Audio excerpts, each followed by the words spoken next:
Bienvenidos al Perú. Bienvenidos al Dakar. Hoy la primera etapa, Lima-Pisco.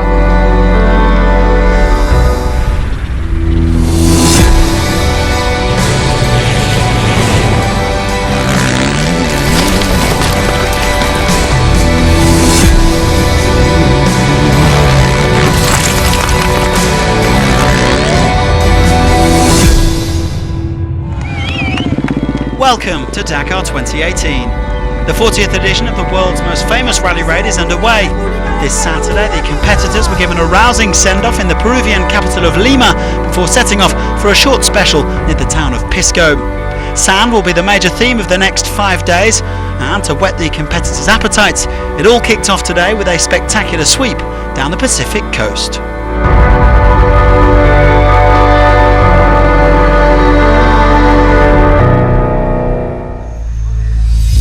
Today's route passes the town of Paracas and the Paracas National Park, a peninsula which draws travellers from around the world to its coastal dunes.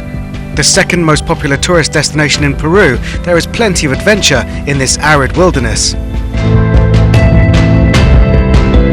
But its position on Peru's Pacific seaboard also makes it a haven for nature. It's not just the fishermen harvesting their ceviche ingredients that thrive on this rugged coastline. It is a UNESCO World Heritage Site rich in wildlife, from pelicans, flamingos and boobies to turtles and seals.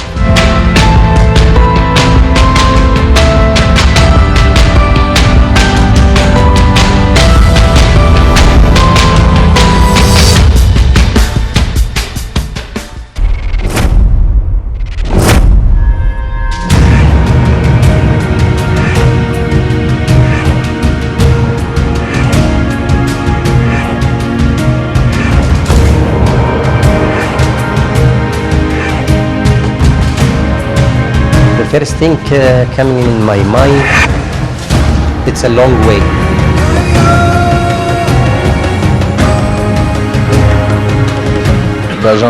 I have a thought for Thierry Sabine, who had the good idea of creating this race between Paris and Dakar. It's a dream that became a reality. I started watching the Dakar when I was very young on TV. The most difficult adventure race in the world.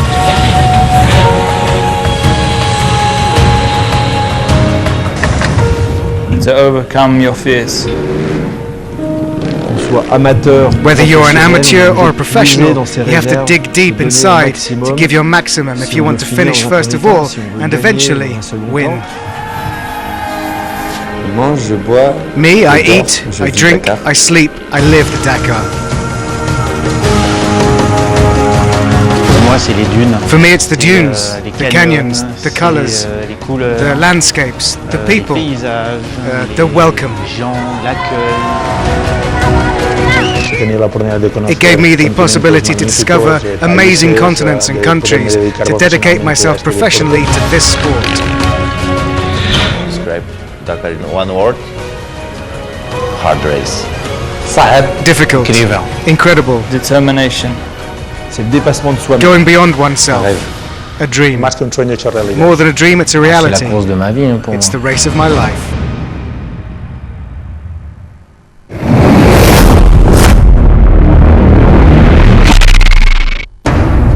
So let's meet this year's favourites in the bikes. The objective is to win. It's a realistic goal and we're ready to fight. My ambition is overall victory. It's great to be starting in the dunes. I'll try to enjoy myself and ease the pressure.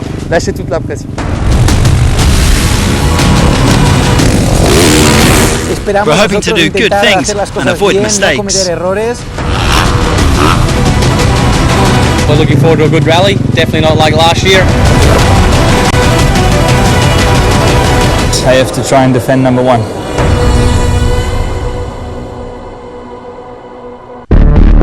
There were only 31 competitive kilometres on the menu in this first stage between Lima and Pisco after a 241-kilometre cruise down the coast. A chance for the riders to stretch their legs a little bit before things really start hotting up. It all began here then in the heart of the Peruvian capital with the official podium ceremony on Saturday morning. The people of Lima were out in force to welcome the bike riders of the Dakar back to Peru for the third time after 2012 and 2013.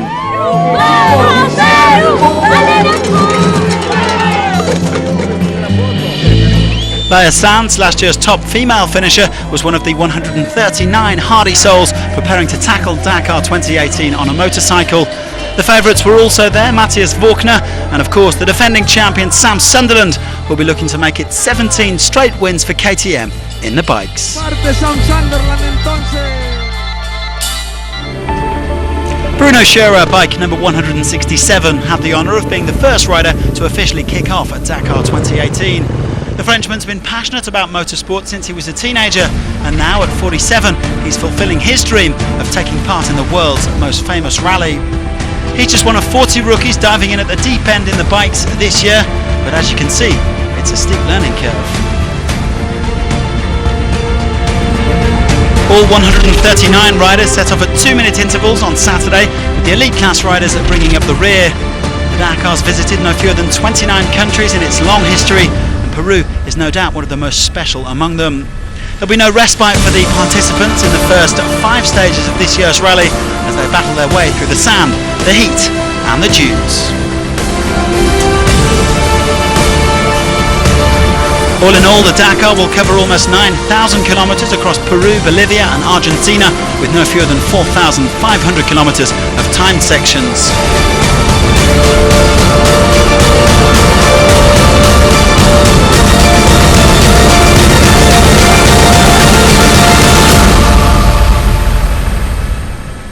Now Laia Sanz has been proving for several years that she can cut it with the best of them.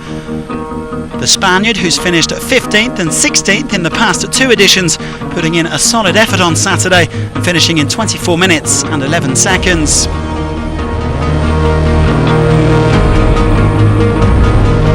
Not an ideal start though for Joaquim Rodrigues, who's targeting another top 10 finish on his hero, the Portuguese taking a spill in the sand. Rodrigues and teammate C.S. Santos will be looking to get a positive result for the Indian Giants. Realistically though, only a handful of top riders will be battling it out for victory.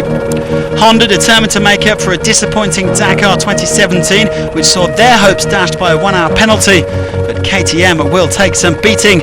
As well as boasting the top 2, Sam Sunderland and Matthias Walkner from last year, they welcome back the 2016 winner, Toby Price. With around 20 riders still to finish, it's Yamaha's Xavier de Sultre who leads the way.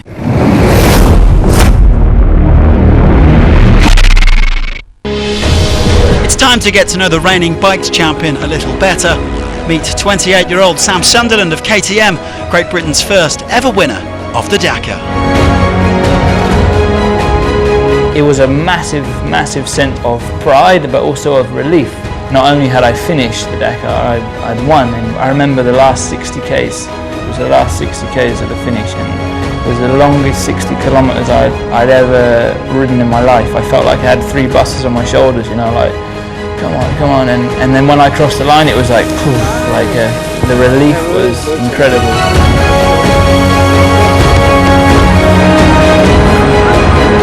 I don't know, I was always a bit wild and getting hurt a lot. I grew up on a dairy farm. I used to crash a lot, to be honest. Yeah, on my mountain bike, BMX, or even when I started riding motocross, I'd often be pretty fast and then end up falling over a lot. But yeah, I managed to figure it out a little bit.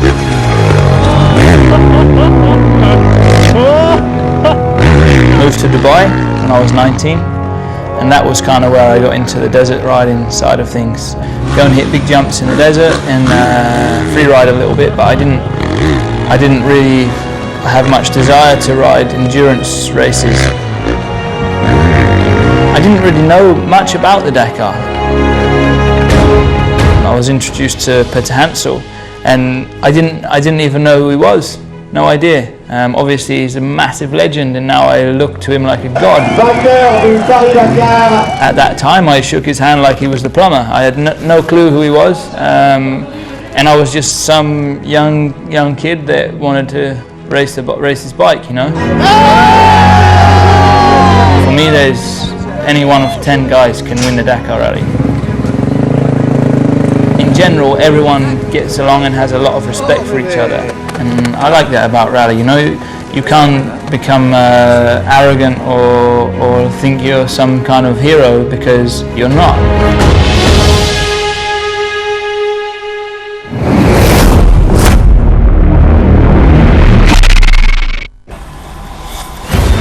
There also promises to be a fascinating battle in the quads category, with a host of former champions taking part. The 49 riders gathered on the podium in Lima on Saturday before setting off on the day's short stage.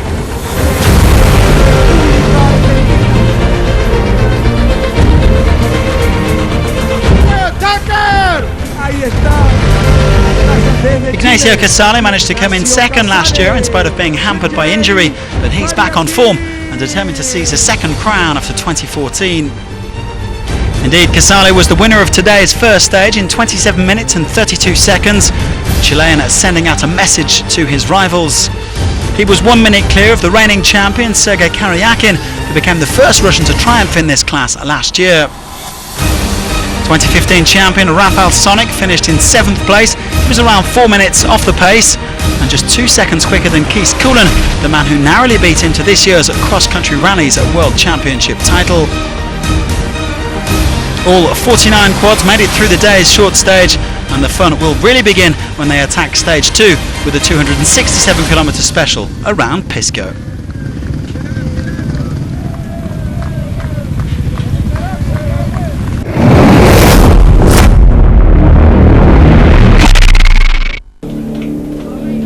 Lima, a city of 12 million inhabitants. And on the outskirts of the Peruvian capital, some of the poorest communities in the country. This is where the charity organisation Techo has set up